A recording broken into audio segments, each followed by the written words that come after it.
En Lorraine, on a des idées pour l'énergie et on les met en application. La preuve, au parc d'attractions Walligator, où des ombrières photovoltaïques poussent comme des champignons sur le parking. On va aller voir ça en direct ce midi. On rejoint le directeur de ce parc à Mézières-les-Messes. Bonjour Laurent Muller.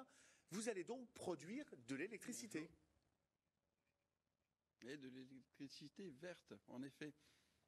Alors, cette électricité, c'est pas nouveau quand même, cette idée. Beaucoup de parcs avant vous produisaient déjà de l'électricité, mais pour leurs propres besoins. Là, ça sera pour le réseau. Oui, ce serait pour le réseau, en effet, parce qu'on sait qu'il y a une certaine déperdition quand on transporte l'électricité, qu'on ne peut pas la stocker. Donc ce sera pour le réseau, on va reverser dans le réseau Enedis et ça va alimenter à proximité des habitations, des industries. On peut dire que c'est une production assez importante puisque ça représente la consommation annuelle d'une ville de pas loin de 5000 habitants. D'ici combien de temps ? Bah écoutez, on espère que fin mai, tout sera en place et tout sera opérationnel pour pouvoir commencer à bénéficier de cette production de cette énergie, de cette électricité décarbonée, de telle manière à ce que le réseau puisse en profiter. C'est quoi? C'est une diversification? C'est quoi? Une source de revenus en plus? On ne se lance pas dans un projet comme ça avec quelque chose de construit et une idée pour l'avenir. C'est une idée pour l'avenir, puisque le projet, pour le moment, est déjà signé pour 25 ans. Ensuite, c'est pouvoir mettre à disposition pour travailler nous-mêmes également sur notre participation à l'environnement, cette production éco-responsable. Et puis, d'un autre côté, on a une grande superficie qui permet de produire cette énergie.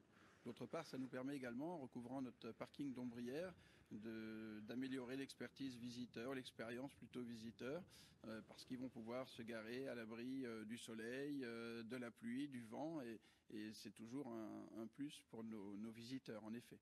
Et on l'a vu sur ces images, c'est effectivement assez important. Je crois même que vous avez d'autres projets de ce type.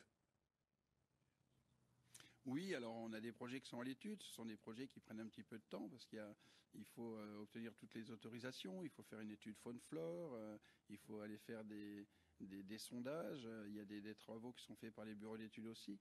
Donc ça prend 2 à 3 ans. Donc on a encore du terrain, des friches. Et effectivement, à ce moment-là, pourquoi pas continuer à donner notre quote-part à cette production d'énergie verte.